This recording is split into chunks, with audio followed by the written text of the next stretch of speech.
I'd actually prefer it to be up here, to be honest. There we go, let's get up here. It's a better place to have her. There we go. Good girl. Isn't she amazing, Charles? Hey. Okay, if you're going to come, I'm going to need your help here. I just want to get her, just get her nose going first, you know? You have to be very careful. These snakes have got massive fangs. Even here. It's not a good position. Go through the jaw. Yeah, straight through into my finger. With that. So I don't normally hold these snakes like this, but we're trying to get the skin off, you know?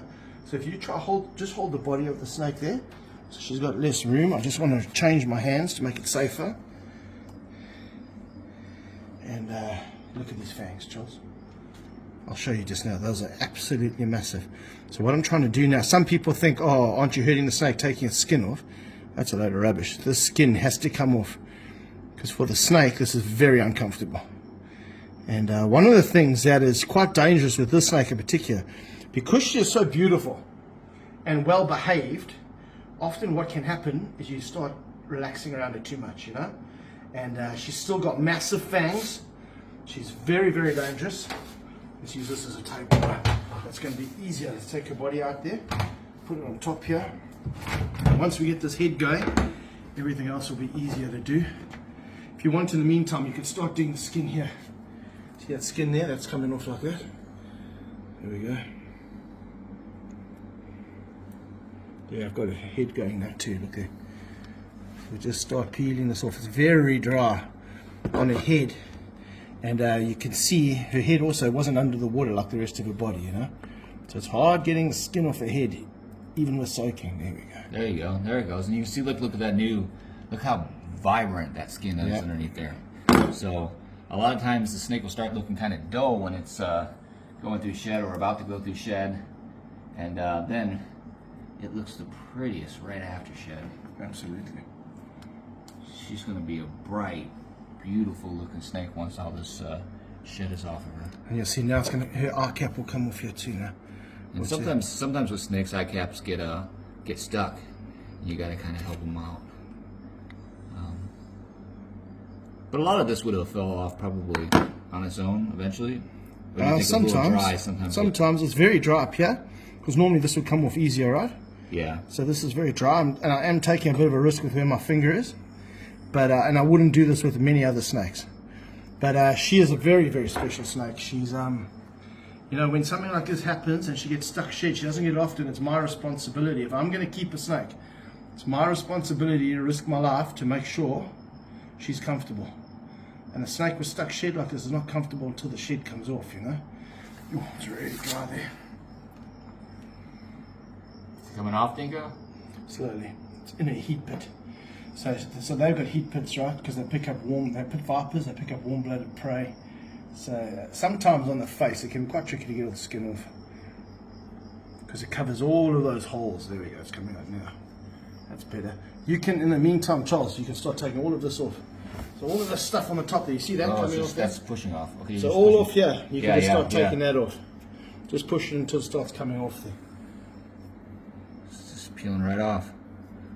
It's not sticking at all. Look at that. Look at that. Look at that. Look at that skin just coming right off there. Let's see if we can get her cleaned up. Oh, she's hissing. She doesn't like this. But she's going to feel a lot more comfortable afterward. After we get this off of her, she's going to feel a lot more comfortable. So it's kind of like going to the doctor. I don't like going to the doctor either, but...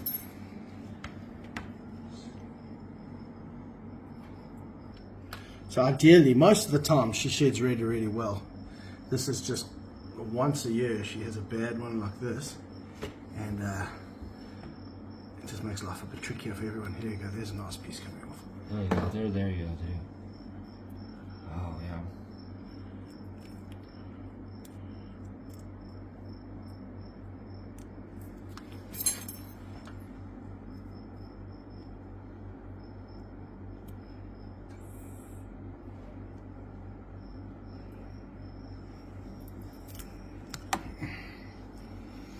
Don't lose her.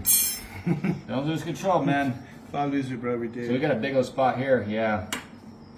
So in terms of venom, what are we dealing with here? They think it's similar to that of the bothrops from South America. No anti-venom for them in the world, though. So if this snake bites us, we're dead. There's no ways we'll survive. Especially, she's a big girl. She's got big venom glands, big fangs. Okay, I'm just worried she's got some skin. I don't know if she has on her bottom lip. I've got the top off. I'm hoping there's no skin here. We can check from another angle better. I'm going to put her head there. She's got some on her neck there. See there? It's coming off. You can see you have to have a lot of patience. Is this coming off over here too? Yeah. And you need a lot of experience when you're swapping your hands over as well with a head, you know? Right off. Because you apply very little bit of pressure on the head. Fortunately, she doesn't like fighting. You do this with a bushmaster, it takes like 3 people. And they notoriously have bad sheds. That looks good. She looks good under there. Is everything off here? Maybe a little piece right there. There's a little piece back here. There's a little piece. Man, look how our color changed. Amazing, isn't it? Check this out, guys. Just look at that. Look how bright, I want to show you. vibrant green she is now. I'll show you one more thing while she's here. Come on, big girl, show us your fangs. Look at that. Oh, there's How's venom that, coming. Charles? There's venom coming out of those fangs. How's the size of Wow. those fangs, my bro? Look Crazy, at that. dude. And you can see she's still not trying to hurt us, is she? Look at that.